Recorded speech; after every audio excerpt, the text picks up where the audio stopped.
Welcome back to Reaper Pro Tips with me, your host, and Disembodied Hands, Quinty, Disembodied Ears, Kerniko, Disembodied Beard, John. Oh no, I transposed them. Oh well. Hi Gundam. Yeah, long time no see, huh? Awesome. Oh no, SSC, why you break the fairy dragon? Maybe he wants you to get this one instead, Kuro. Maybe he wants you to get the one I've got instead.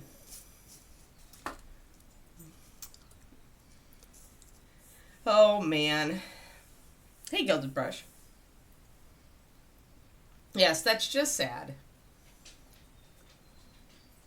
How do you break, like, isn't Shimmer Scale, like, bones? How do you break that?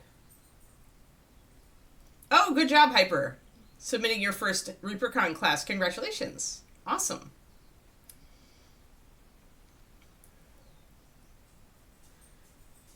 Oh, no. That cat, he keeps track. Like, he's got this little ticker in his brain. He's like, how have you wronged me today? Kiki dog, what's up? Do you want to come up and say hello? Do you want to say, I would never break a Shimmer Scale. Okay, I would, but only if it was chewable and near me. Come here, you. Get out of there. You don't belong under that desk. You don't belong under this desk. You can come up. Yeah, we've got a lot of Kiki visits lately. You just want to lick my lotion off my hands. You dork. No, it's not tasty. I swear it. It might smell like watermelon mint, but it's not tasty. She's just trying to lick my hands. You dork. You're such a dork. Look at you. Look at you, good girl. Hi, yeah. It's my good Bubba. Yeah, nobody's noticed you yet. Barely, though. Good girl. Okay, go settle. Oh, good. Yeah, Hyper, great. Well, hopefully it'll get approved, and I think that's probably the easiest one to teach.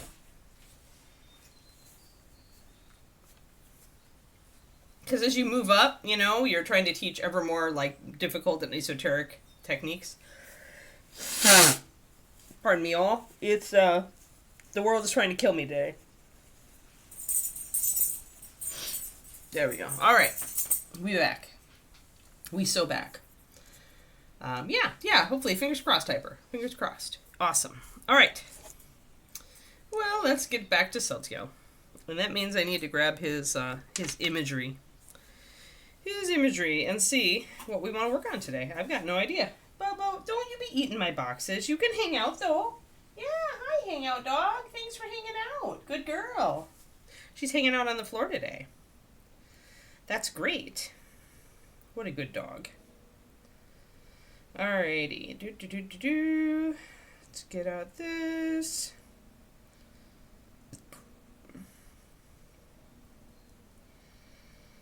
James Gurney's had some really good stuff on his Substack lately about painting with black and why you would or wouldn't do it. And also for dealing with dynamic lighting. And he's mostly talking about paintings, but it's interesting stuff anyway. Hold on while I get photos. Where are you, Seltyiel? Oh yeah, I can get rid of some of this crap.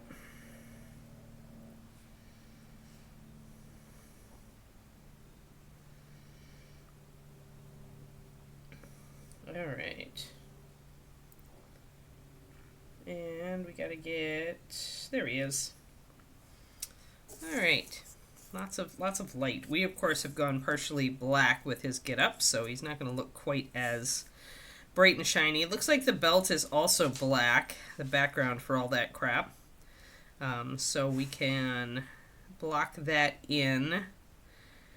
Wow. There's just so much. There's just so much on this figure. I know we were working on the silver before. And I'm just trying to get an idea, like, what the heck, right? Like, there's so much. And sometimes you look at a model and you're just like, WTF? Like, seriously, Wayne? Seriously, Wayne? Seriously? Yeah, you're kind of like that. And that's me looking at this model right now, going, sigh. All right, well, I'll do a highlight on the red. And we'll just keep going. Like, at this point, we just keep going, guys. That's all we can do. Extra Kraken shark bite. Oh, nice. Nice, Quindy. Oh, yeah. And available single bottles. Yes, yes. Well, that's sad because now I can't I can't say that. Oh, okay.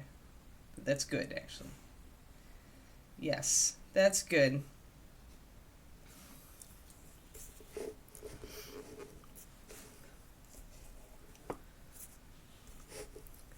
I kind of wonder if something I said to Ron kind of made that happen.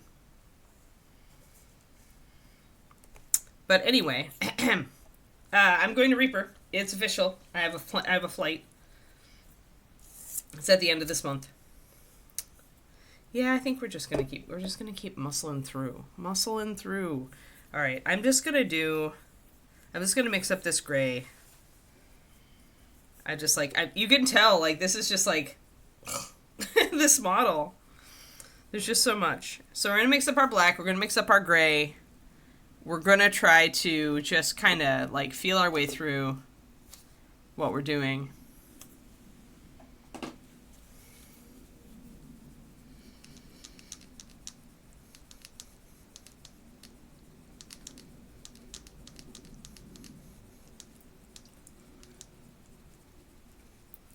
But yeah, so I'm going to Reaper for undisclosed activities. I don't know what Reaper said so far, so I can't say anything. I'm on the I promised Ron NDA.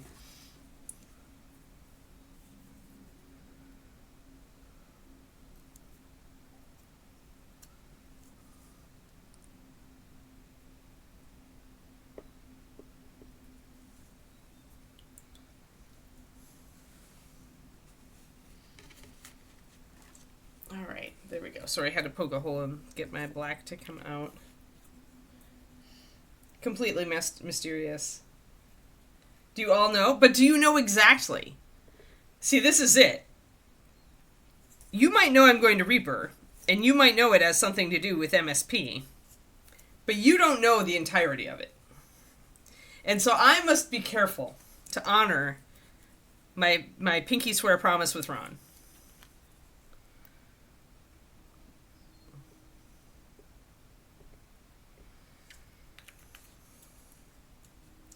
Yes, completely mysterious activities, exactly. Clandestine, undisclosed. But yeah, I leave on the 30th. Which is nice. It's actually great timing because it means that I am, like, finished. I'm able to finish Patreon for the month, and then we're just going to put a little bit of Sticks Purple in this gray. And also a little bit of Carbon Gray. Yes, I'm swearing again.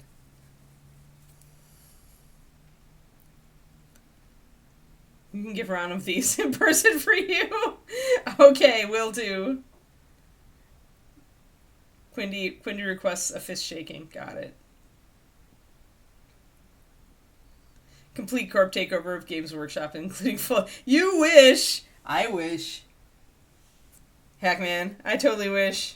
Yeah, that would be wonderful. Because, you know, then I could buy more models. Anyway. But what has been okay, changes. All right. So they've mentioned changes.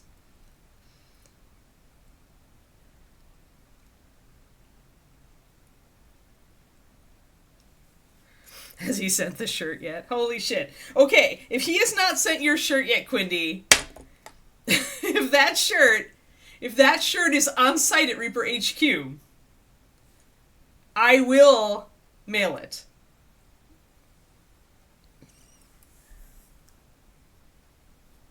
It's good, he'll know why.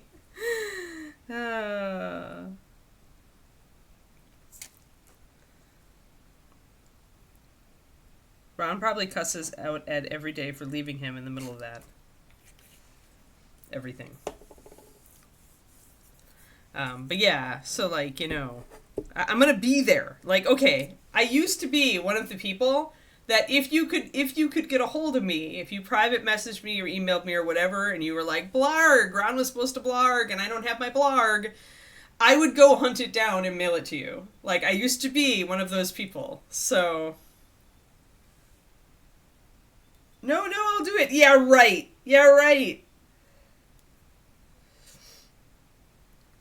I essentially am going to, like, march into his office, say, give me the damn shirt and Quindy's address.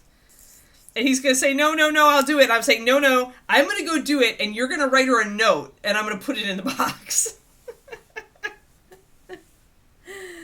Oh, Lord. Hey, Rach, how's it going? How's the game? How's the writing game going? It's going really well for me. I did 1,200 words yesterday. It's amazing how much our brains love gamification, guys. I would never... Like, I understood on some level, and this is, like... You could probably... Like, obviously you can't make yourself a computer game for painting miniatures like you can for writing. But there's got to be a way you could gamify it, right? Somehow. Because I'm always, like, kind of like, oh, no, gamification, bah. I can stop playing anytime I want to. But it apparently it does really work on my brain. So really, really well. At least it is right now. Oh, that sucks, Marach. Lauren was going to send it and he said no. Maybe I should just walk him down there. Say, Ron, I'm making an official meeting with you today. You slot out the 10 minutes that you want our meeting to be. During this meeting, we'll talk about any questions I have about what I'm doing, and we're also going to mail Quindy's shirt.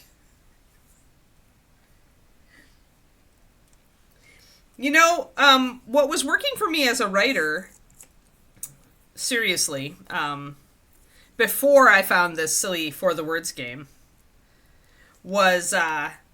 Oh, and Marach, you can repair your writing streak by using one of those little doodads they give you. You should have some doodads.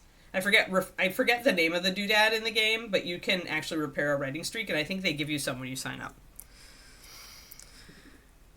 But anyway, so the way I was gamifying before this game was I had a little desk calendar, which is exactly big enough so that, it's about me, like so.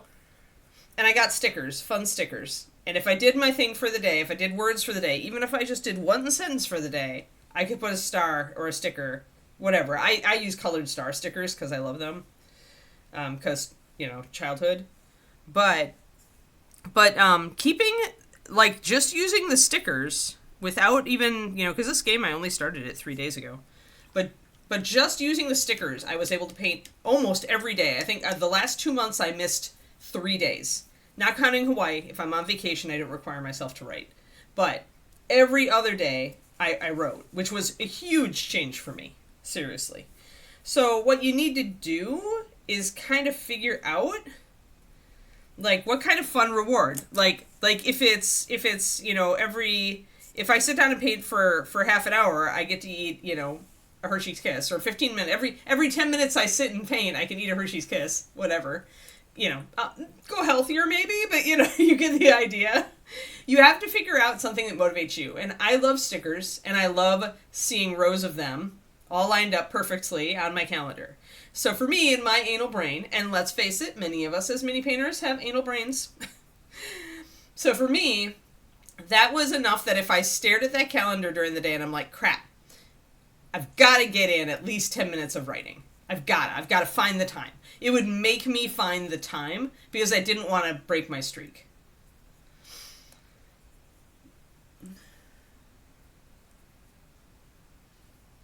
The Wednesday before ReaperCon. Yeah. Yes, Laura, that's exactly it. Like, pick up the shirt, Ron. Now give me a tour of the new place. Where's shipping? Okay, let's do it. Yeah, I like stickers in rows too. So for me, that allowed me to get a writing every day. And you could do that easily with painting. And, if you don't want to paint every day, then maybe black, like, get yourself a calendar, but then, like, black bar, like, if you want to paint 3 times a week, then take a Sharpie and black out the Tuesdays and Thursdays, because you figure, I'll paint Monday, Wednesday, Friday, and I'll paint on the weekends. And that way, having totally blacked out the Tuesdays and Thursdays, it won't bother you that they don't have a sticker. Those are essentially days off for you. Wrap around a sticker for sending my shirt. Oh, man. But yeah, so the sticker thing really worked for me. It got me to make writing a habit over the last 2 months. And once I was there, then discovering this game has really just shot up my word count. So it essentially has increased the amount of time I will write per day. And it makes me also want to play, so it makes me take time, like, it makes me make a bigger chunk of time. I end up getting more done. So I think really that the instant reward system is a really good one because that's what your brain wants, right? And miniature painting, just like writing, is something that takes time to finish a model, right? So it's not an instant gratification thing. In fact, just like with writing, for much of it, your model looks like ass. So that being the case, all right, so we've got 1 drop of carbon gray, 1 drop of 6 purple, and 4 drops of cloudy gray for our steel. I'm going to mix up a lighter tone for it using pure white. Since I've already added other colors to this, I don't want to use anything other than pure white as far as a white.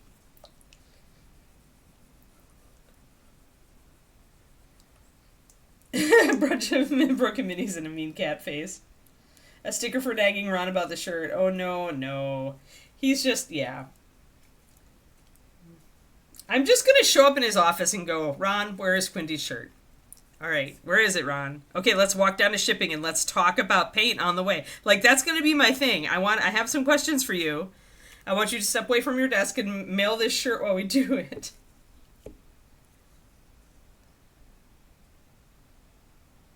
You have to, yeah, he's not 2 years old. He's in development. He's in management. You have to be more DPS.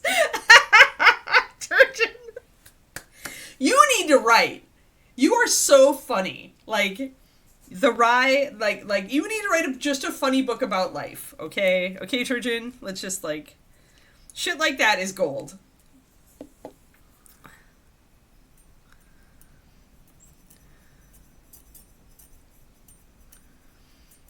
Alrighty.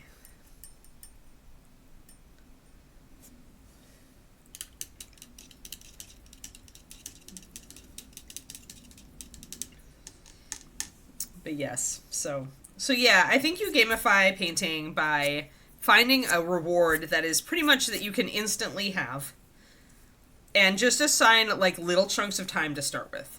So like, and this, again, I'm going to give like the recommendation, have your stuff all set up. And if you can't put it all set up because somebody would yell at you, your significant other, your parent, your whatever, would yell at you taking up table space or whatever, if you don't have a dedicated painting space, get one of those plastic lunch trays and put your shit on it and make space in your closet for it to sit on a shelf or somewhere.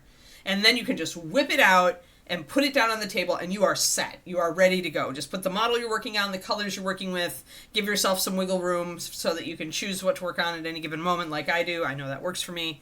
Some of you may want to plan more. Sometimes planning works for people.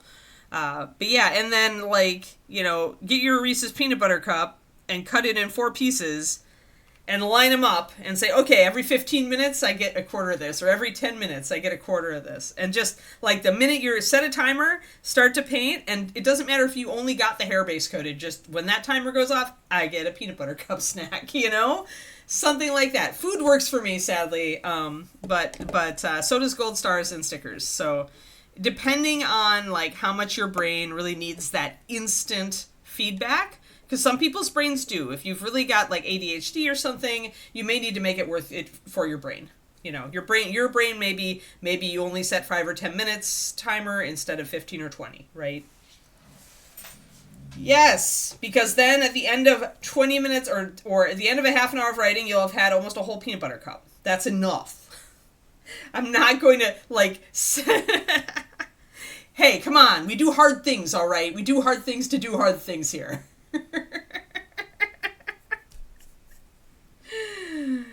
Oh my god. Yes, because it's manageable. Or get mini peanut butter cups and one every 20 minutes. But seriously, folks, let's not eat the whole bag. I'm not trying to enable you like to die early of peanut butter cup poisoning. I am enabling you. You could use little mandarin orange slices. Those work too. Well, right, but then you have to write, or paint for 2 hours in order to get the whole, like, if you do every 15 minutes, you have to write. This is the thing. You have to figure out. And besides, we all know that the first bite is the best bite anyway, right? Like, be with me here. You get this, right? The first bite of anything we love is the best bite. And then it gets diminishing returns.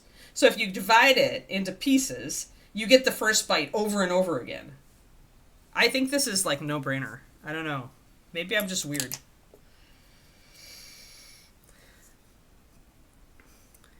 See, I love peanut butter cups, so like if I would have to pick something that I really like if I was just starting out a hobby.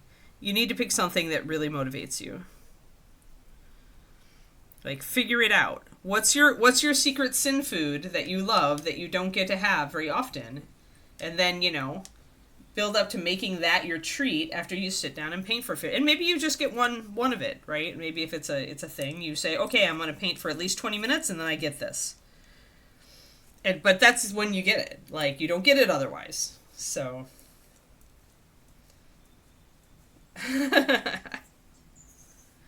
That's the sign. That's a sugar addiction if I ever heard one. Well, then you need to not go for the full peanut butter cup. You need to buy the little minis. I'm not going to subsidize unhealthy eating practices here, guys. Like, you've got to figure it out. Like, at some point, you have to understand that the sugar industry has addicted you, and you must fight back in little tiny bites. All right, we've got some gray, we've got some black. Let's get the bleep going on this and like figure out what the heck am I supposed to paint all this? I just look at the problem right now, guys. I look at this and my brain freaking short circuits. That's like it. All right, so the belts are black. There's a lot of black. There's a lot of silver otherwise. We've got some red we need to worry about. We haven't worried about the red yet. And that the green is there just to make the red look brighter, so we know that because Wayne is a smart guy. And the scabbard here is red, so I'm betting the scabbard of the sword is red. And it's got decorative stuff on it, so I'm betting the scabbard of the sword has decorative stuff on it. So alright, the decorative stuff we're not going to worry about, but yeah, pretty much all the leather is going to go black, so alright. We're ready, folks. Oh, and I have my gray so I can actually, Oh, I got the museum wax. The only thing I don't like about it is that when I'm dealing with the museum wax, it leaves a residue on my fingers. Like, I haven't used it on a figure yet. But I kind of don't like the whole residue thing. Like, my fingers feel kind of goopy afterwards. And I'm kind of wondering what that does. Like, do you have to wash the base of your mini before you glue it to something at the end? So I've got blue tack between his fingers because, that's our day today, guys. That's our day. I'm just trying to get it out of there. Well, then you want to use, like, orange slices or something. Like little mandarin slices. Like, get something sweet but fruit. Like, fruit is infinitely better than the sugar. The straight-up sugar. Because at least fruit gives you fiber. And water. So it helps to keep your blood sugar more stable. Anyway, whatever. You get the idea. You need to give yourself a reward that means something. Maybe it's actually to get away from the food. This doesn't work for me because I'm not into it. But if there's a show you especially love watching, like Netflix or whatever, like make painting your reward for that.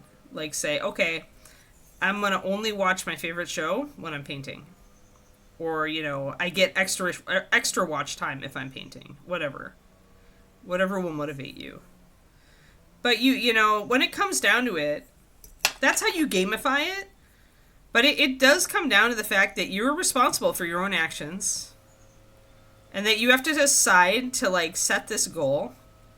And that there is no magic wand that you can wave to just make the work automatically happen. You have to do it. That's how life is. Sorry. Tough truths this morning on Reaper Pro Tips.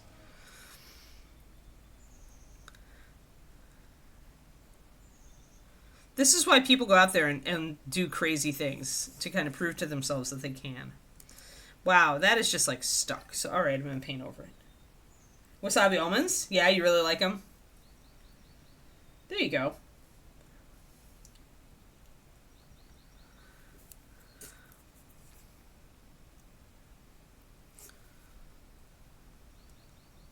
Yeah, I like the skinny dip chocolate covered, dark chocolate covered almonds.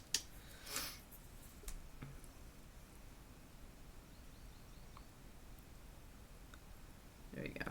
Alright. Sweet. Let's just get down and in focus at the level I want to be in focus at, and then we'll...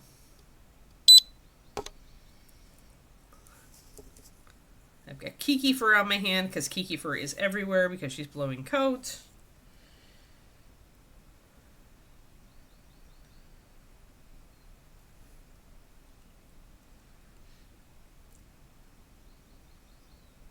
Right, but you only get to look at him, like, you know, after you paint. Or maybe you get to, you know, I don't know. When you are, like, watching stuff, like, I've talked before about, like, using a show or a podcast to just distract you while you paint. So that you don't have to worry about the resistance. Like, you just paint, right? Because it's what you do when you listen to or watch whatever. But when watching things, it is very important to not actually choose a show. You need to actually watch. David has this down to a fine art.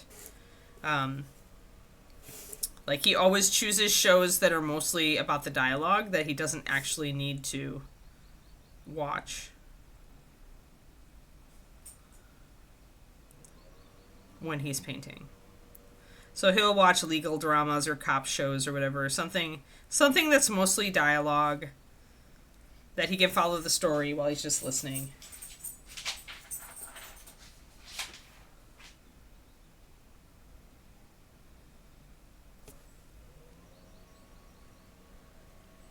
Kiki fur is eternal.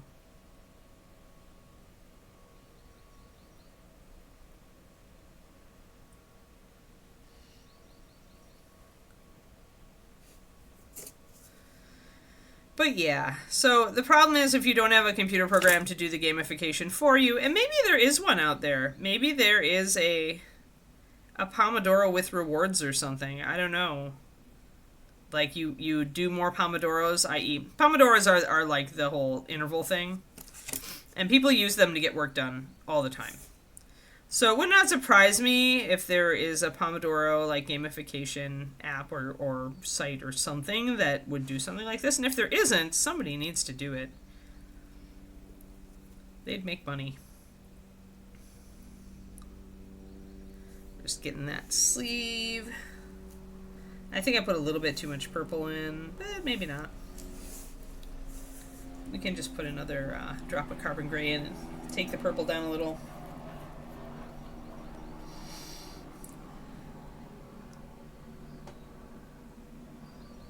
Wasabi peas are great, yeah.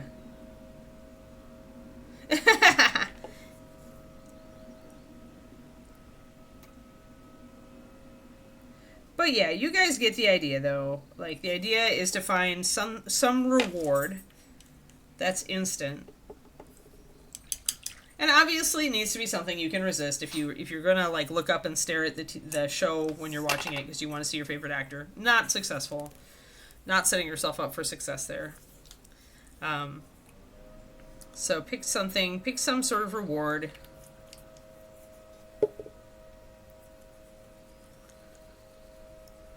That really makes you happy, that you get right after you do 15 minutes, 20 minutes, whatever you're going to do.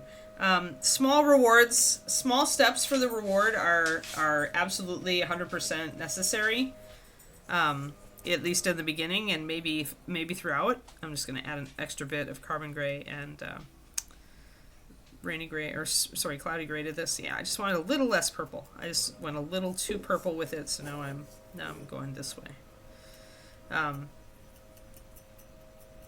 There we go. Better.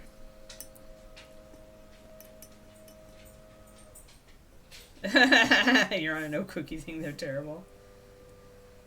We're talking about rewarding yourself for painting if you're trying to establish a painting habit, Twistedoma.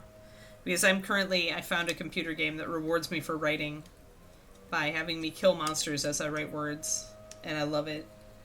In fact, I did notice though I'm setting up to fight some bigger monsters to finish a couple of quests, and they require a lot more words, and it's not as much fun.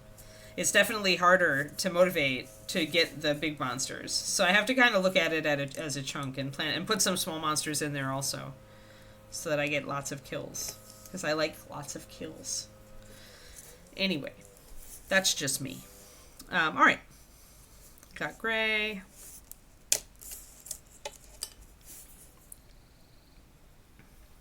There we go. Sorry, I had to re-lighten up my first highlight color too. Alrighty.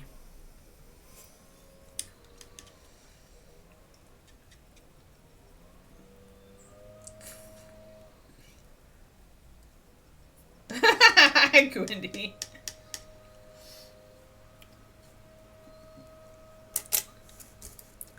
Well, that's why you used to play Diablo, right? Lots of kills.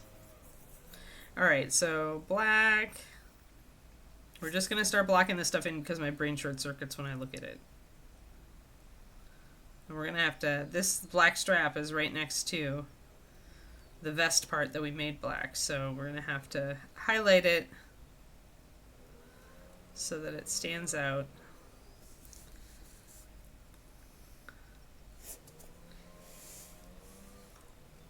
Biscuit monster.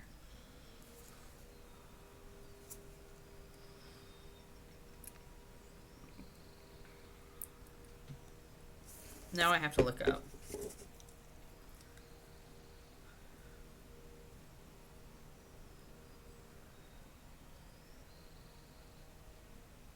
I have to look. Is there a Pomodoro game?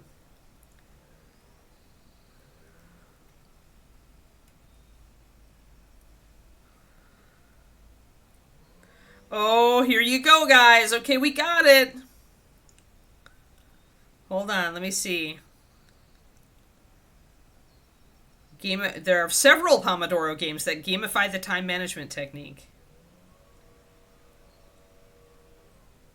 And one of them is a Pomodoro timer with civilization building. So I assume, and it's called Age of Pomodoro. So I assume what you do is you set the time, you do whatever you're going to do in your time, and then when your Pomodoro is over, you can do the next step in your Civ game. So there you go, seriously. There you go. Look up Pomodoro games. I knew somebody had to do it. There's another called Focus Plant. Legend of Pomodoros. 25-minute intervals. There's a tomato-based theme. Yeah, Age of Pomodoro sounds amazing.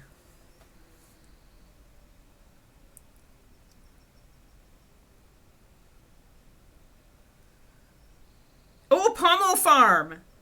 Cozy farming game that helps you stay focused during using the Pomodoro technique.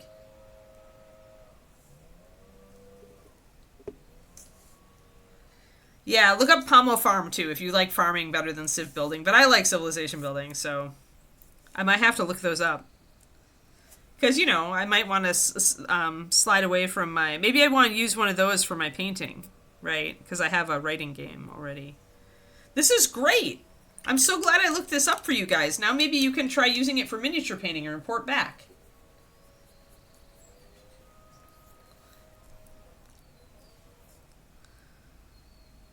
No timer for nuking paint. You just do that on your own time, Val. Alright, so I want to block this in.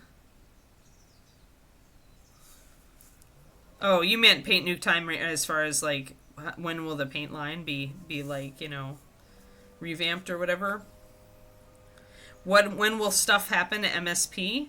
I am going down to Reaper now. Officially, I have dates. But remember that, you know, just because I'm going down to Reaper, nothing will happen right away. However, it is now imminent that I will go down to Reaper. I go on the 30th. So, you may take that however you like it. Just looking at this. Alright, that's silver. Man, this is intricate. Yes, it's mysterious. Focus plant too, okay. But yes, so I'm going down there on the 30th. I'm staying till the 7th. Doing mysterious things.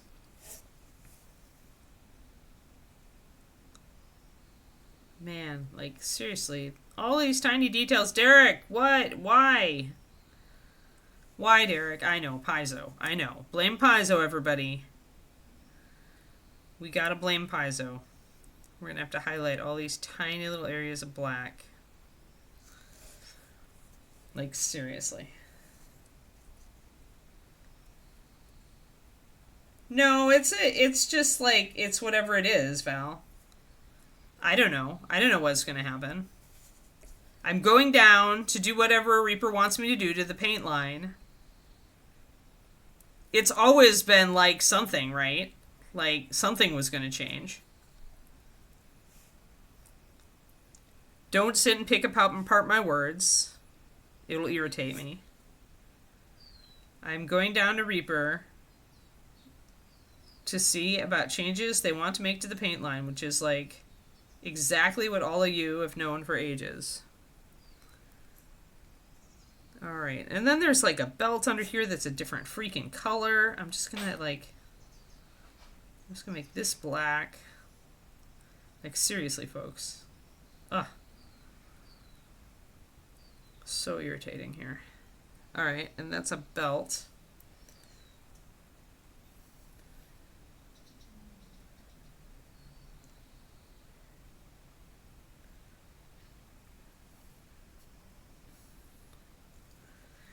Nothing but trouble. No, still trouble, because then it's finished, it looks amazing, but then you have to paint the freaker. And then you're like, WTF. Like, this is like, it's beautiful sculpt. Don't get me wrong, Derek. When you inevitably watch this, don't think I'm dissing your sculpt. But holy crap, what are Paizo thinking? Like, not beginner friendly, folks. I guess you could paint it all a light color and just put a wash on it. But wow, this is a lot.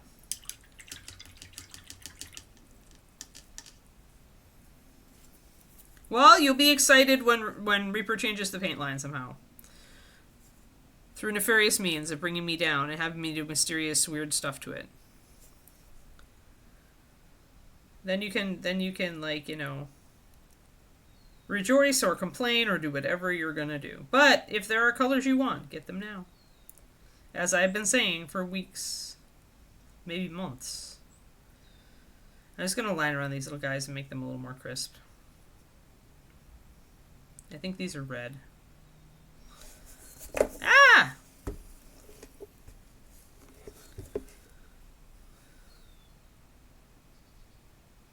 But no, nothing has changed, Val. It's the same old, not sure what's going to happen, etc.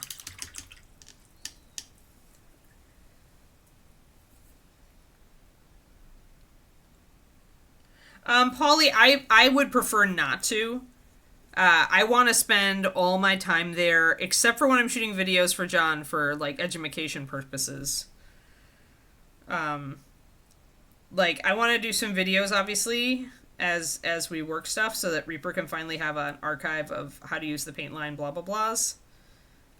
Answers to frequently asked questions, done by yours truly, you know. But I'd rather not spend time streaming. I want to be working on the paint line while I'm there. It's the reason that I'm there, right? So whatever I'm doing,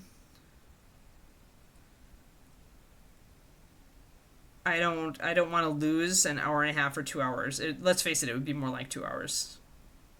Go up, get set up. Come back down, get my brain back in the game. Like, it would be 2 hours of work time that I could not work on when I was there. And I'm going to be in Texas. I don't want to, like, I'm staying for a week and that's it. So we can't, like, I just don't think so.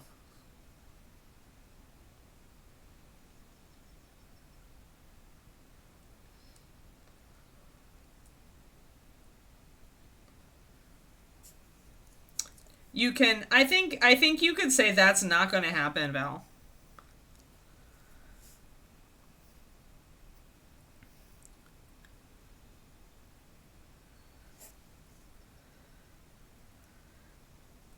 The one thing that has come out of my talks with Reaper about like just generally their vision for the paint line is that Ron prefers the fantasy names. He didn't like it, and he felt like the audience didn't like it when we did more more art names. So you're not going to get that. You're not going to get a raw sienna. You're not going to get a Payne's gray.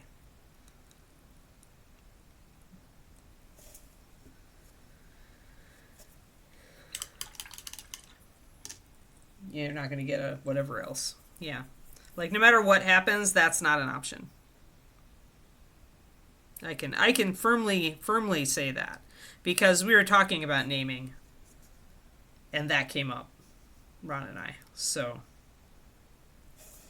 Just because talking about, like, how we done it in the past.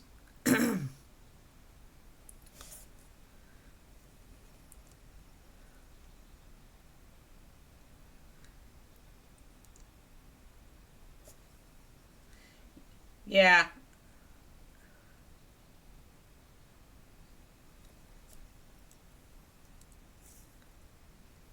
Laura, we'll see how it turns out.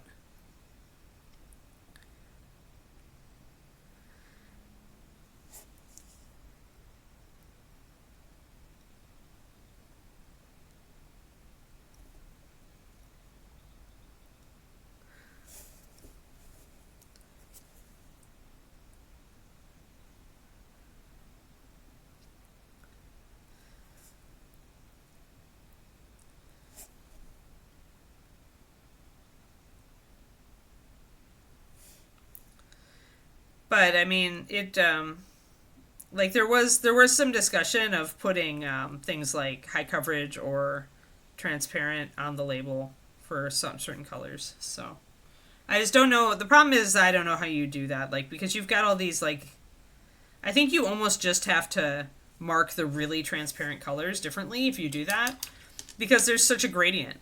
Like, it's not like a color is one thing or another. It's like a color is at some point on this sliding scale, right?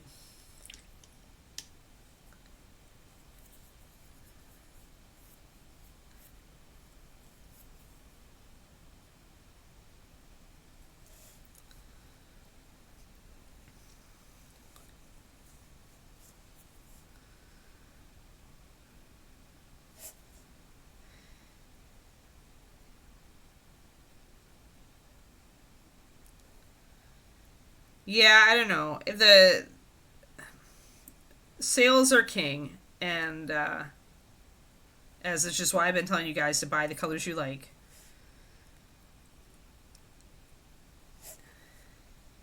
And I don't know that art colors would generate, even if I was in a position to add art colors to the line.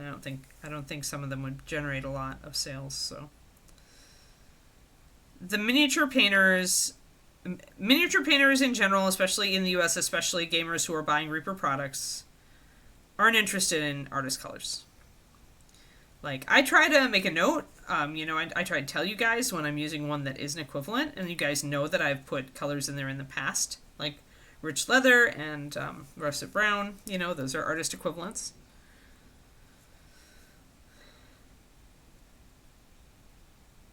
Gotta get the scabbard here.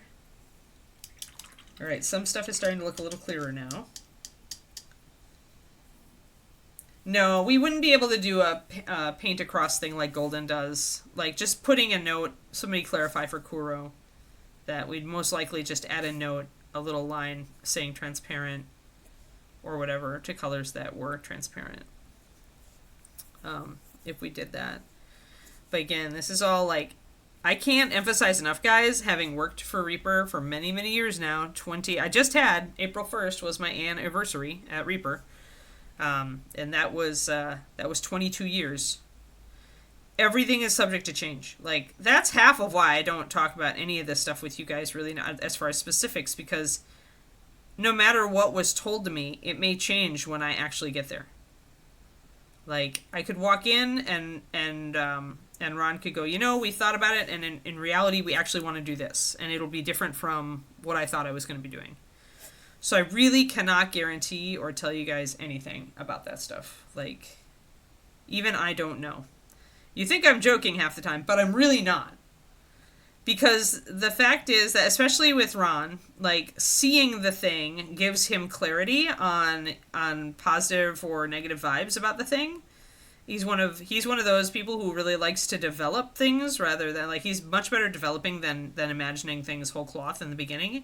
So it's far more likely that we start doing something and then it gets changed because the process of doing it exposes, like, something bad or better or whatever. And so, yeah.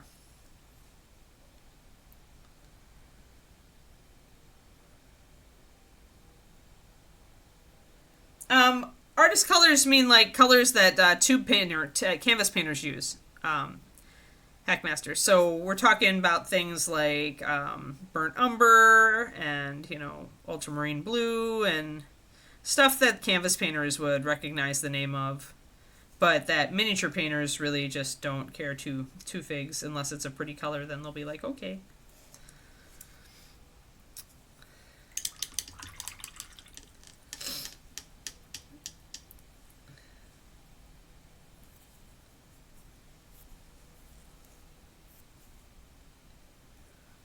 I mean, that's what we already do. Like, this is burnt umber, folks. That's why I put out a PDF. Like, I think about artist colors and MSP. I put out an equivalent PDF for my Patreon a while ago. Like, last year? Last year or the year before, I know it was in this house. That had artist equivalents, like, Reaper color artist equivalents. Big long list, and told you how to mix the ones that we don't have. Or told you where to go for the ones that we don't have.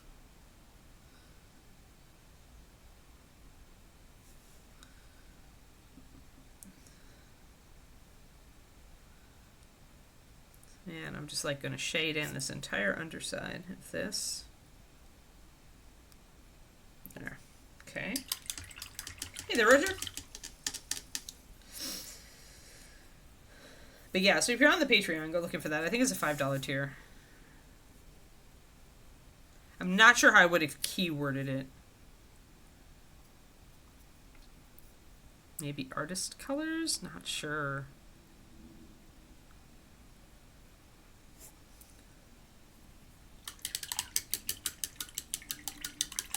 Russet brown.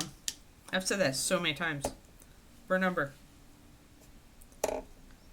Raw sienna. Raw sienna, burnt umber. Burnt sienna.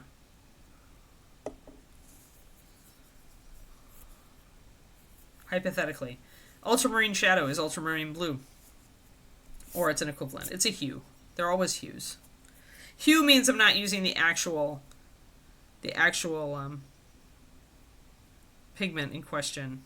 So, like, if you have a cadmium red hue, it just means it's the color of cadmium red. It's not actually cadmium. So all of these are hues. They're equivalents that I've made with the Reaper pigments available to me. They are not... Although, burnt umber was always iron oxide, so... And that color is mostly iron oxides.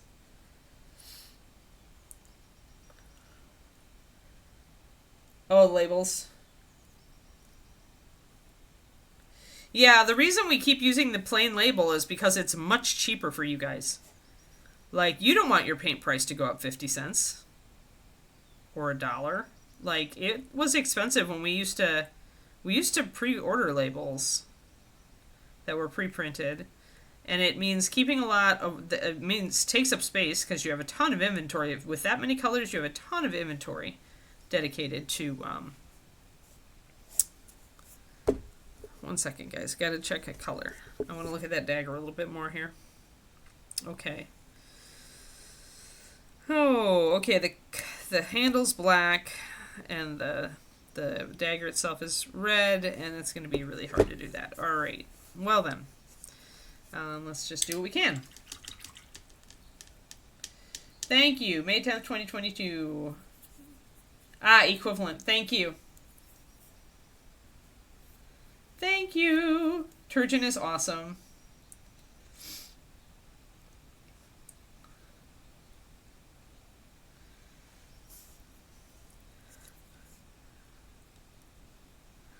But yeah, I used to want to have like pre-printed labels again, but when I realized that it'll just make the price go up, I'd rather have the paint be more accessible to people at the lower price point.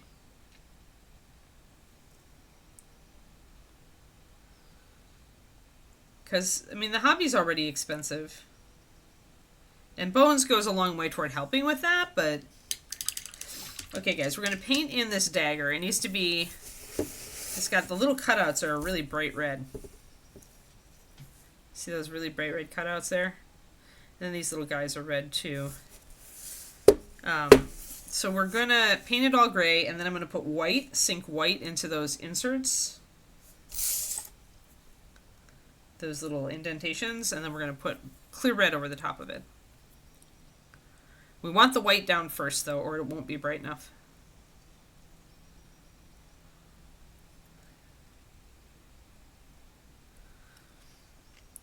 Yeah, and that fancy label would absolutely cause a price increase, because it's significant.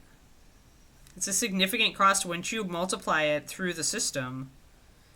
Because it's not like you're like able to just do it costs us 10 cents more per label, so we're just going to raise the paint 10 cents. No, we also have to, like, that cost gets, like, we also have to pay for, like, the storage and the fact that we're paying shipping on those labels, all the rest of it. And then we can't just, like, we have to actually make a little bit, so it's like we have to raise it a little bit more, and the next thing you know, you've got a 50-cent price increase. Like, we're losing a cut to distribution. We can't just, we can't just make it 10 cents. We have to make it 25 cents. And then, yeah.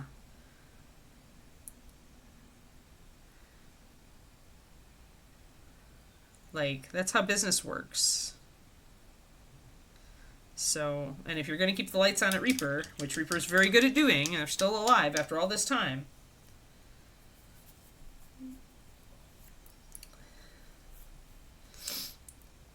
Yeah, that's true. You can paint opacity over the top. Yeah, that is true, Tristoma. The fading is a sad side effect of the fact that of what we're using. So I put the gray over it. Now we'll let that dry for a second. I'm going to get my clear red out.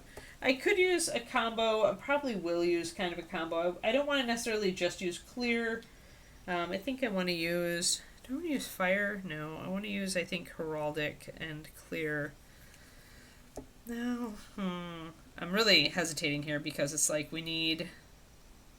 Maybe I should do the orchid or mixed orchid and clear. That's probably what I should do. So that I repeat colors. I use the orchid as a shadow for these little ties here.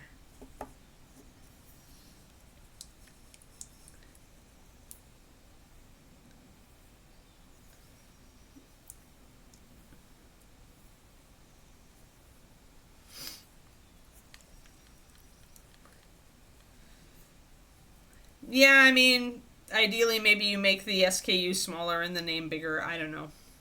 I don't know if Reaper is really in it to revamp their entire label for this.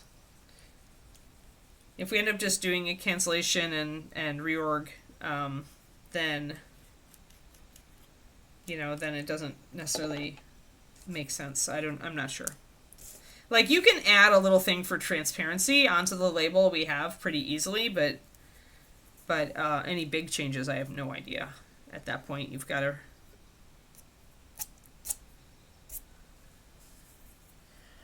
I don't know how much of a pain it is to change stuff at that point.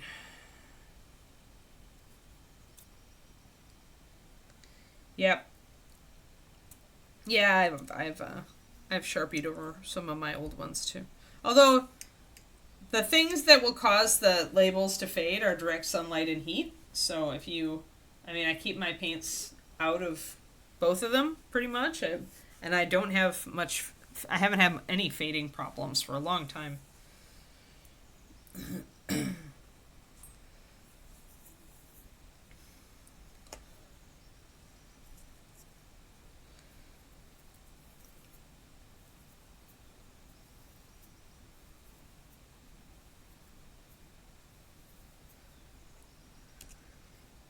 Yeah, I'm still pretty good here. I was working on Critter a little bit last night. I just got a little bit more base coating. I'm making his white undercoated with teal. on his armor. So I was using the turquoise from Scale Color and Deep Ocean mixed together. Decided I would just mix the paint lines again, just for fun. All right, and I want clear red, and I want, yeah. And I switched his metallics back to NMM last night. I base coated over the top.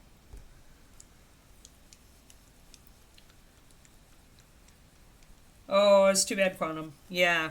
Yeah, UV is going to fade stuff, yep. And heat and light, yep. Alright, and then I want to get over here and make a Orchid Purple plus Clear Red. It's actually close to the color of his cape.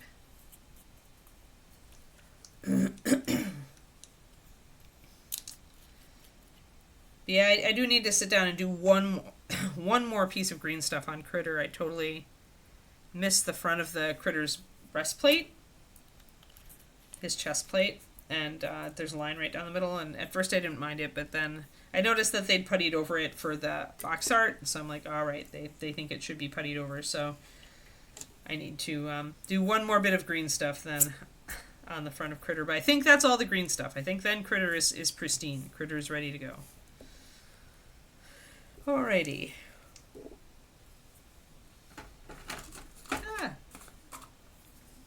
And I'm gonna go... So, little drop of water.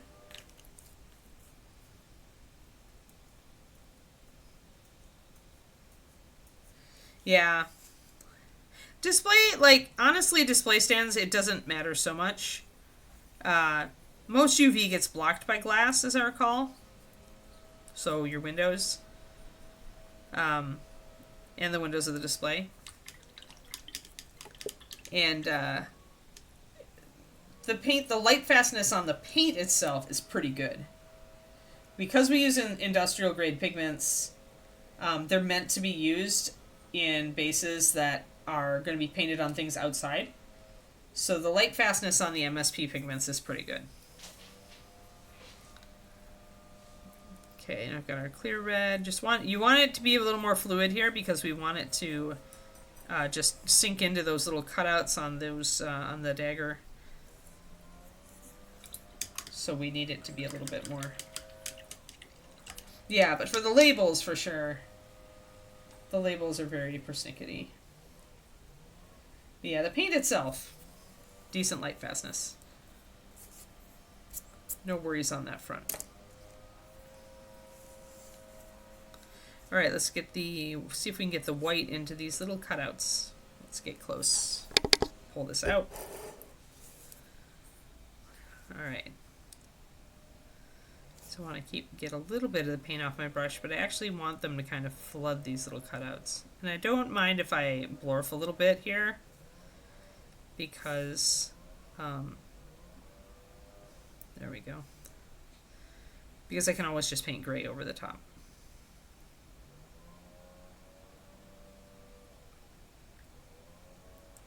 So we want these little cutouts to be super bright.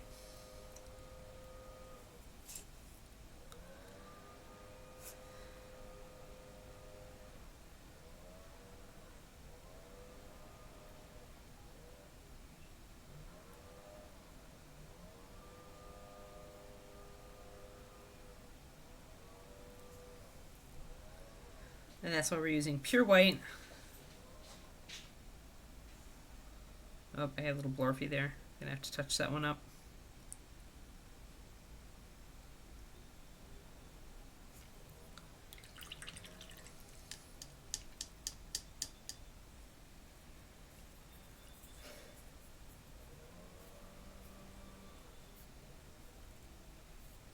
Yeah, I'm sure it cures eventually with 3D printer stuff. Just gonna block out some of this.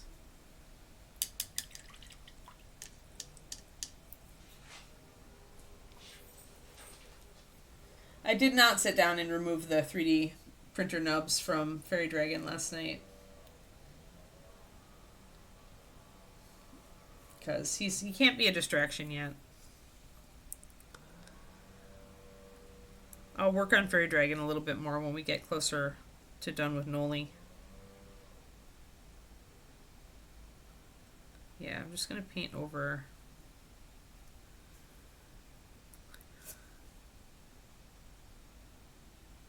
part of that area, because the cutout definitely is smaller than I blurfed over quite a bit. There we go.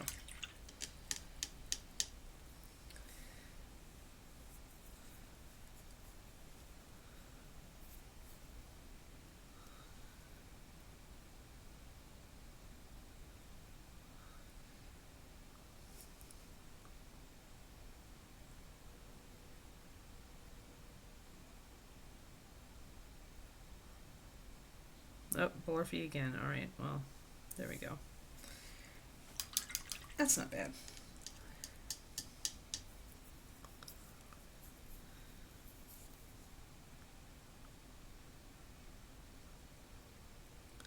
Just gonna go and try to like smudge some of that off with my brush.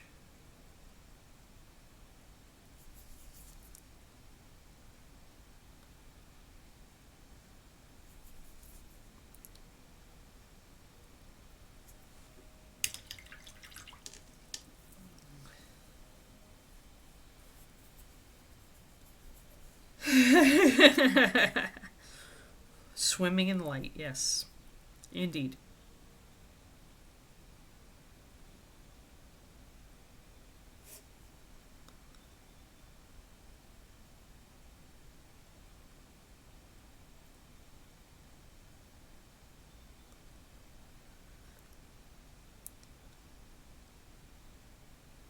So I screwed it up, so I repainted it. Oh, we'll see. That looks pretty good.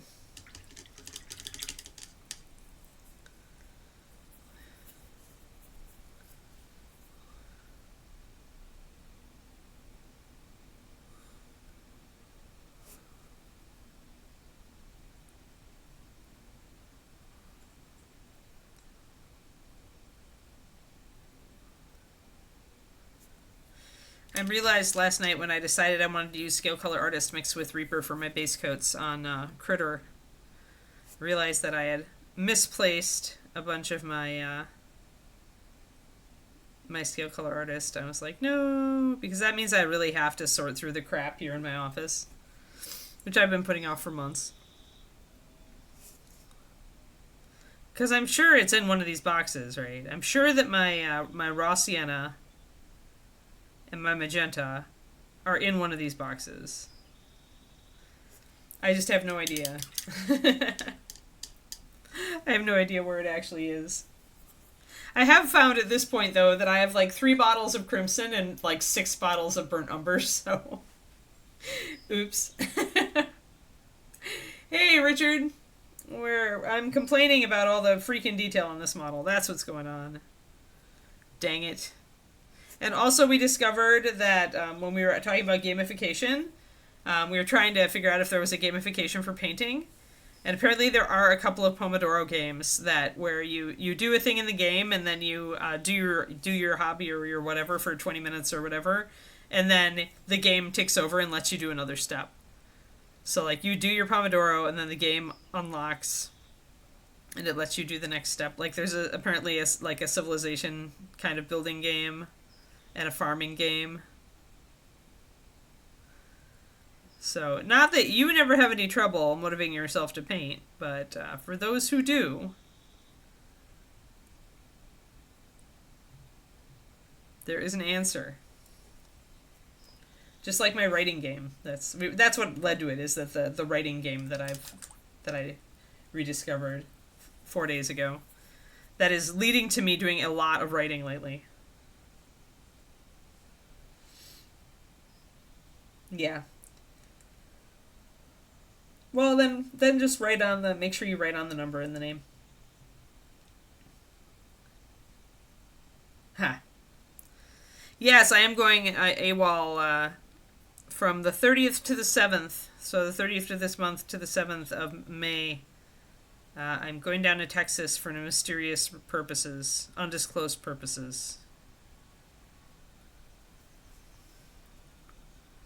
So chances are I won't be streaming unless Reaper wants me to do live stream for something. And if so, I'm sure they'll announce that. I don't think I've ever been on Reaper Live. I would kind of like to be on Reaper Live. But I don't know if it's the right week for that. I haven't been in the new studio. I haven't filmed in the new studio at all, so. But yeah, most of my time's going to be spent in the paint department, so. Mysterious reasons, yes. I cannot confirm nor deny any rumors about any paint lines at this point. Mostly because I don't know. Mostly because they could still change it on me. Like, this is Reaper. Ah.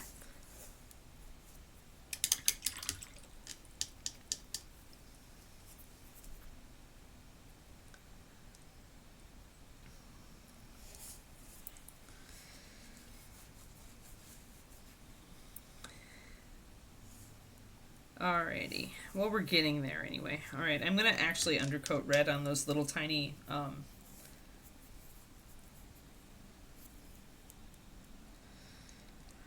these little tiny thingies. They're also supposed to be red. Even though I'm going to be shading them. If it's going to be a bright color, we need to bring that in. When it's very tiny, sometimes you have to undercoat with white to get that pop. Otherwise, it just won't.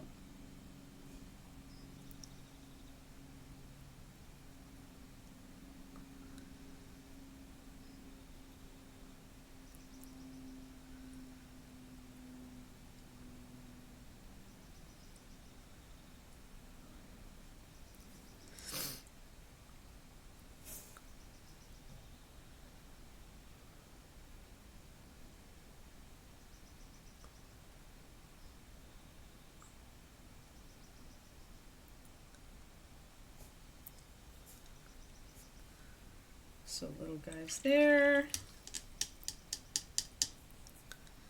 I think that cylinder thing is all silver. Yeah, it looks like it's all silver. And actually the sword scabbard bit is gold, so we're gonna have to change over when we get to that. And I might change up some things. His little pendant is gold too, but a lot of this is silver. I guess his sword, the sword guard is also gold. So when I get to this, there'll be gold, and that'll be in the front. So he will have some gold repeated around his model. So we'll have some gold on this side. So gold here, and gold here. So that's a triangle of gold right there. So we should be okay.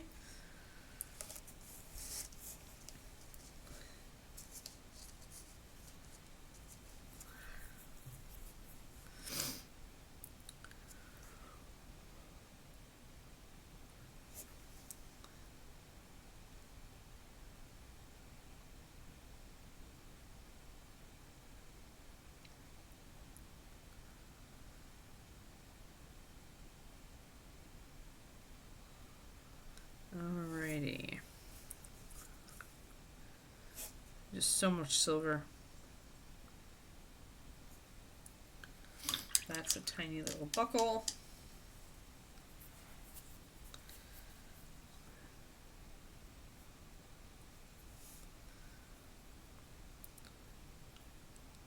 And technically there's a little bit of red in here, but I don't know if I want to put it there and confuse the eye. I guess it shows up here and there. I'm just going to put that and there. So anything I want to be red, any of these tiny areas I want to be red, I need to underpaint with white.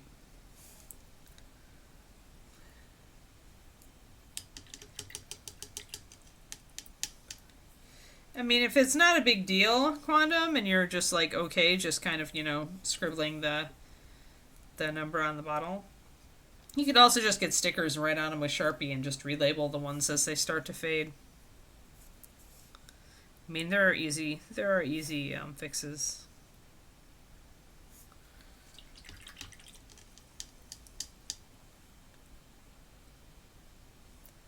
For which competition, Turgeon? I assume this was at Adepticon?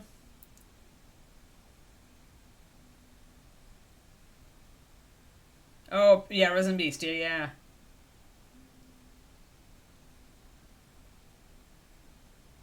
Oh, yeah. Yeah, it's crowded. I'm sure it was super crowded. Yeah, there's usually a lot of really good entries for Resin Beast. Alright, so we're going to take our clear red and take advantage of its transparency to put it over the white to get a really bright red.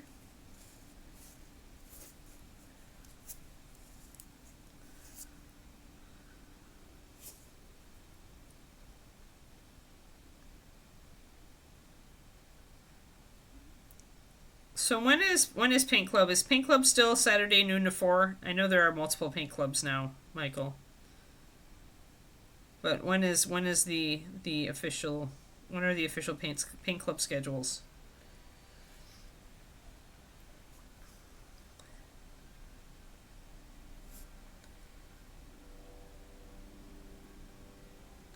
Yeah. Yeah, I mean 10 years is old is fine for our paint as long as you shake it every once in a while, and when it gets really thick then add some water. Really bright. Saturday and Sunday 12 to 4. Okay, noon to 4. And Tuesday, Wednesday 5 to 9. Alright. Yeah, so Saturday noon to 4. Assume I will be at Paint Club on May whatever the heck.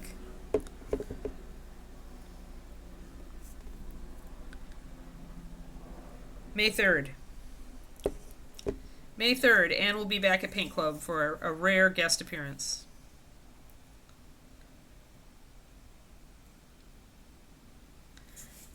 I'll probably come in and work in the morning, go get sushi for old time's sake, and then come and do Paint Club. And then probably work a little bit more.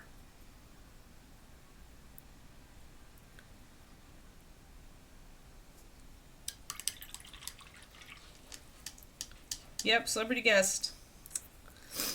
Yeah, I sent a note to Pearsall too. I'll let D. Clearman know as well. He used to come up. And if you see any of the regulars, the old regulars, when you're there, Michael, let them know that I'll be back on that day.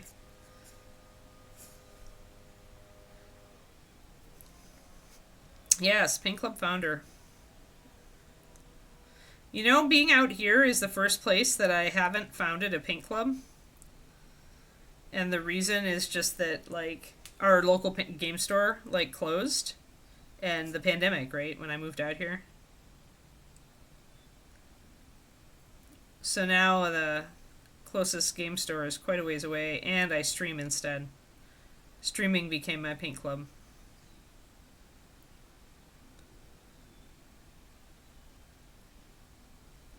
But after 20 plus years of like running or helping to run Paint Club,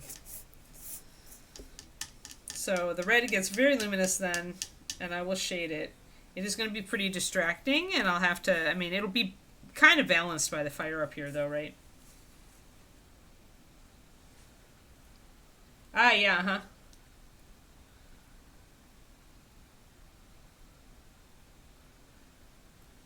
A flash mob at the Reaper store May 3rd. Yes, we're your paint club now, sorry. No, you are my paint club, you guys. And the Saturday folks who show up and hang out and paint along with me while I'm Twitch streaming. In the true spirit of Paint Club as well.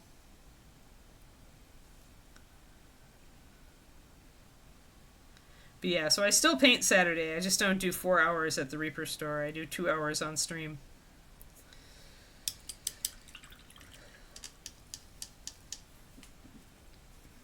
So now I want to get a little bit I want to make that dagger look better. So now that we've got a base coat on a lot of this, I'm going to actually base coat this gray cylinder. Silver cylinder. Silver scroll case or whatever the heck it is. I may change that a little bit though. I might make this a separate color because it's right next to the gray on the cloth. I don't want everything to be too...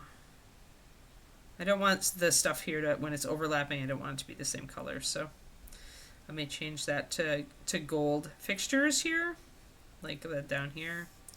And actually the end there, we could probably just make it red. Paint Club International, yeah.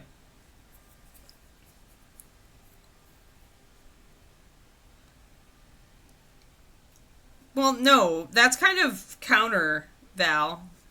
Kind of counter to the spirit of Paint Club. Paint Club is about getting together and painting however you want. It's not about, like, getting folks off the speed paint. Like, if folks just want to come and paint and paint their game models and, you know, and do it fast, just to do it with people around so they can talk about gaming and painting, like, that's Paint Club. Like, excluding anybody who wanted to come and paint would be firmly against the spirit of Paint Club.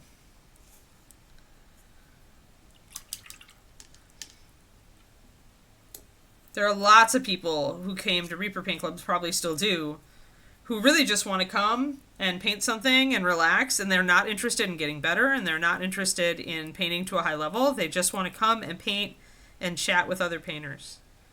And that's the number one, that's the spirit of Paint Club right there. Because it's always easier to get stuff done when you're painting if you have people to chat with.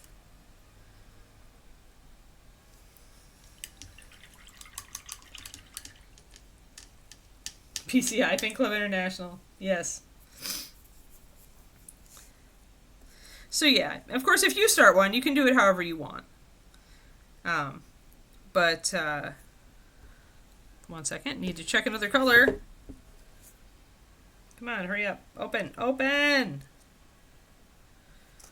Alright, yeah, I was thinking about whether that scabbard would also be red, wasn't I? But here I'm not going to go, because it's big, I'm not going to go with the white undercoat. I'm going to actually put down my mixture of orchid and clear red as my base coat.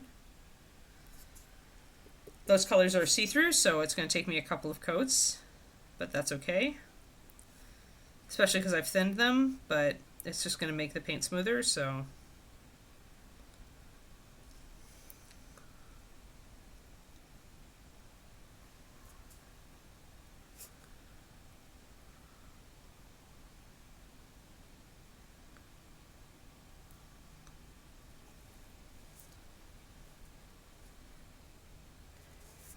Yeah, your paint club is more socializing once a month than painting, Skippin'. Yeah. The paint provides a reason to come. Yes. Oh, Chris Marquardt, yeah. Yep. Yeah, that's what it's about. Sometimes people will come to Paint Club just to hang out and chat, not to sit and paint, and that's fine too. I mean...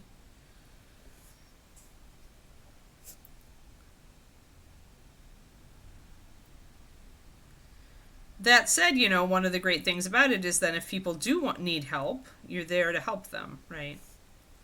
So it's a great way for new people to get in. And I can't even tell what half the crap back here is. Yep, CMPA. After Dragons, finding faults in your work. Yeah, Reaper Plus painters, yeah.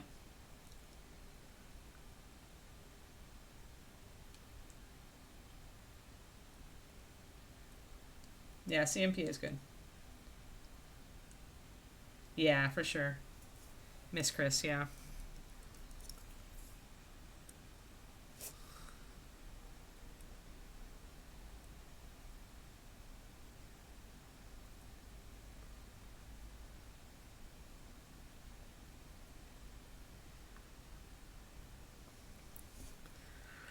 Okay, so we're just blocking that in. I have no idea what that honeycomb looking thing is. I guess I can look at the reference art. Good God. You really need the art, this one, guys. You really do. Yeah, I can't. Oh, it's just some like weird thing over there. God only knows, like a wand top or something. I'm just make it gold.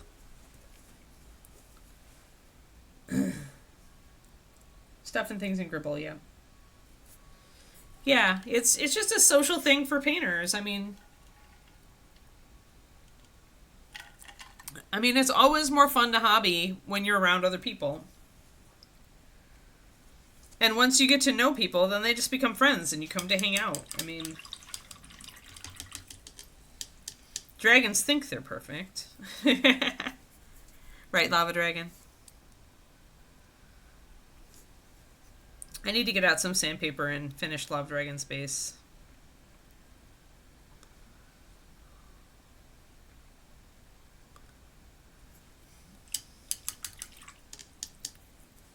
Oh, hey, since I'm going down to Reaper, I can take around some miniatures. I can clear out my shelf before ReaperCon.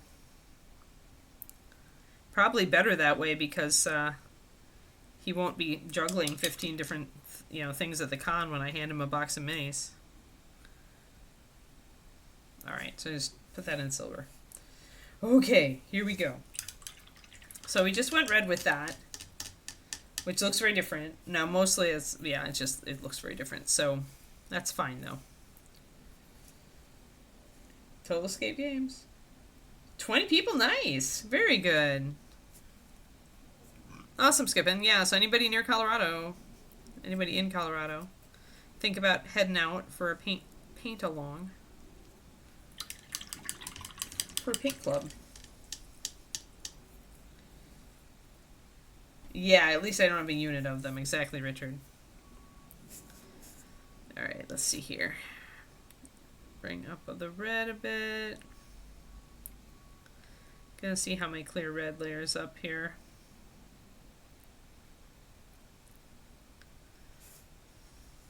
Bring it up a little bit on the upper. You can see that how the highlight's coming in there. So I decided to start, because this is a bigger area, I definitely wanted to start with a darker red. Now over here, I want to take that darker red and use it as a shader a little bit up higher on these little ribbons.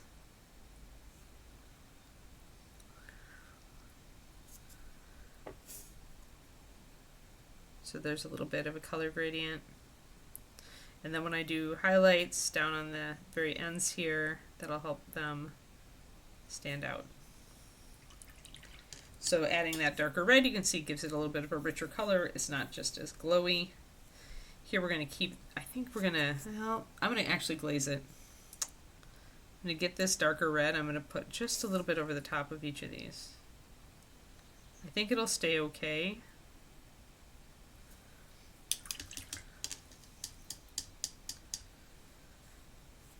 Glossy metal, black chromatic one. Oh. There we go. Alright. So we'll have to deal with, since it's the end of stream pretty much, we're going to have to deal with this dagger next time. That's alright. I'm going to just do a little bit more layering on this. So pulling clear red up from nowhere is, from a darker red is time consuming. But because I'm just trying to layer up a highlight, I don't really want to underpaint it. I could put some white down. It's gonna come up in a better gradient if I just am persistent.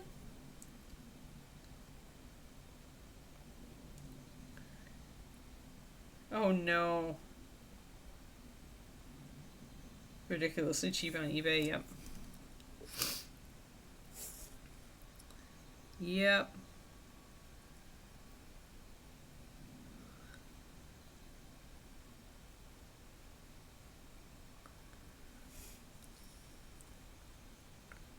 You can see that starting to come up. The nice thing about clear red is that it's clear, so getting it to blend is actually pretty easy. It just takes persistence.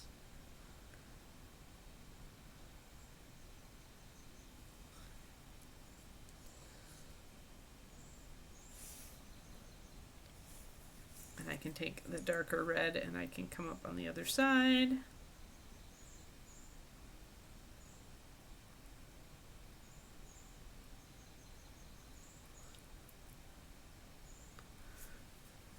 But yeah, if I want it to come up really, really pop, I will have to do a little bit of underpaint. So thin down my white.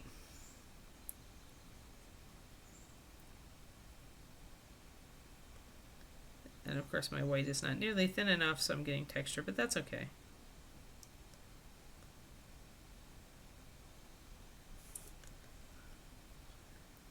And then take my white, my red.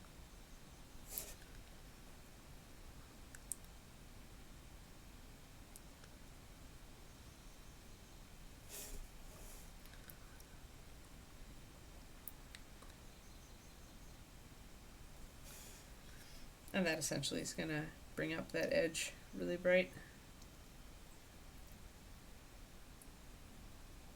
You have so many minis, you'd still end up designing your next character on Hero Forge. Well, I think you might have a problem then, Richard.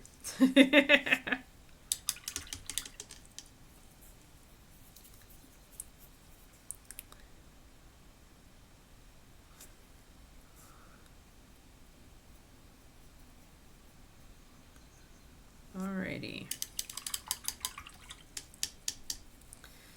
So I'm going to try to do 1,400 words on the new book today, guys. That's my goal. I have CrossFit tonight. Oh, I haven't checked what the CrossFit workout's going to be yet. Oh, I forgot to tell you about the latest insane athletic thing that I found. Like, lately I feel like I'm just, like, encountering them. The crazy athletic thing. So, there is a bunch of people. There's a guy who organizes this. There are a bunch of people who essentially rent a mountain. And the point is to hike up the mountain, and then you take the ski lift back down. And then you hike up the mountain, and then you take the ski lift back down. And you do this multiple times over the course of 36 hours until you have essentially summited Everest. Like, people. Am I right? It's called 29029. And it's crazy talk. But for people who want to do hard things, who want to really test themselves, this appears to be the gold standard. The thing I like about it is that it's not as bad as ultra racing in that you can actually choose to sleep.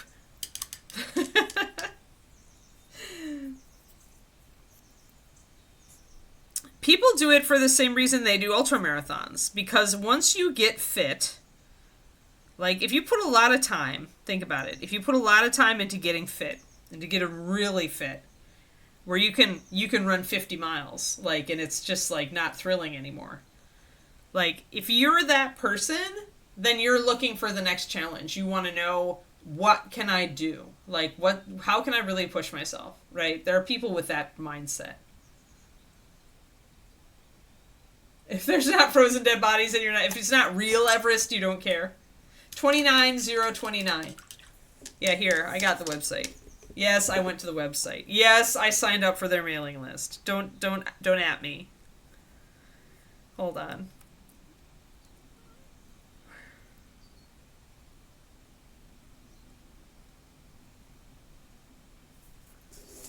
All right. Do you have what it takes to Everest, people? You have 36 hours to climb 29,029 feet, the equivalent height of Mount Everest.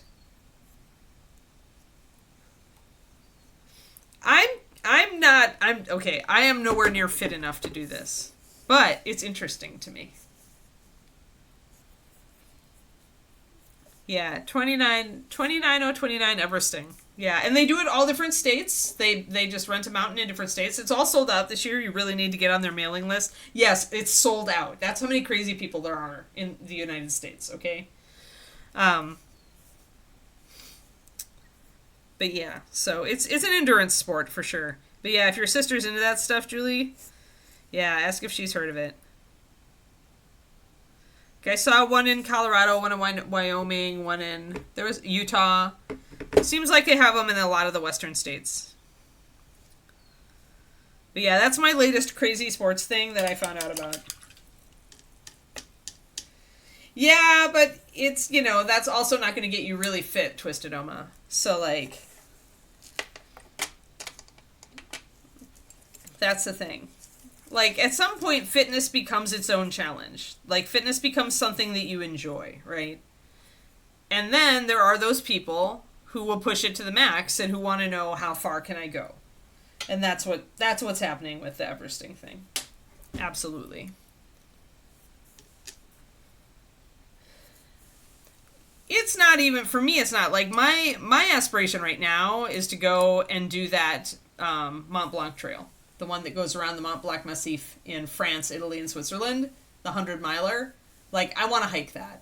Like, that right now is Anne's, like, kind of little back of her head. This is an adventure I would like to take. Like, that one and the Camino de Santiago in Spain. I would like to hike/run those routes, those two. Like, those are on my bucket list now. They're official bucket lists.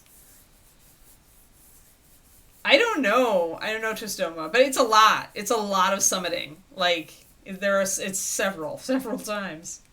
You want to finish the Appalachian Trail? Yeah. I'm not as into the AT, but Pearsall did part of it with his wife before they had their twins. Pearsall teaches at ReaperCon. Brian. But yeah, he really loved it. Like, I think they did a week or 10 days of it. It was crazy. So yeah, Appalachian Trail. And that's something you can do in legs, right? So the Pacific Crest Trail is the equivalent out here. And I have looked at that. But I need to be a lot more fit.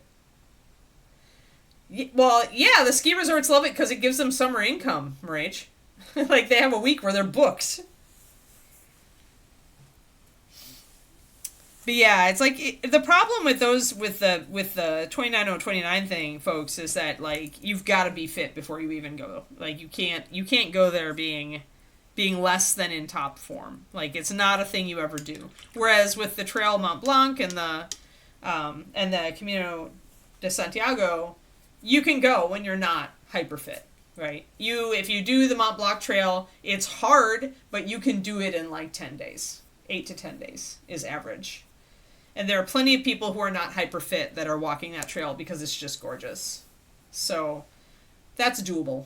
That's on the bucket list. But I don't have to be a hyper fit Anne to do that.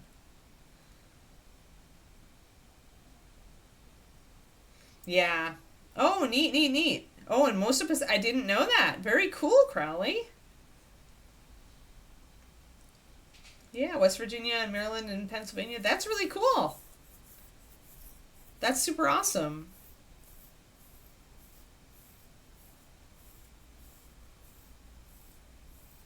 Yeah, less support. It's less well marked, if you believe that, or that's what I've heard. And yeah, it's also I think more altitude, isn't it? And it is more deserty. It's a lot more dry.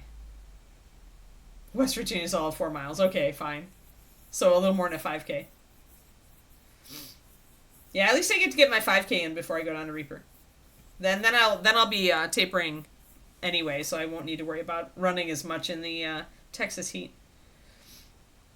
All right, folks, let's call it. We managed to barge our push our way through to get a lot of this stuff base coated. That's great. I still need to add the gold, and then we can make an honest run at getting a lot of this little fiddly crap painted in. I would like to actually get the fiddly crap kind of resolved, I think, before I work on the big stuff.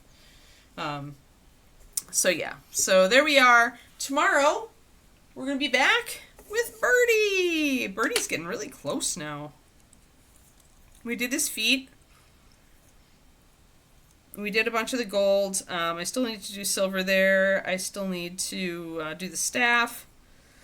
But and we need to do his hat. We'll probably work a lot. We'll work a lot on the gold and the staff here to get it finished, and then we still need to do his hat, his backpack, finish that up.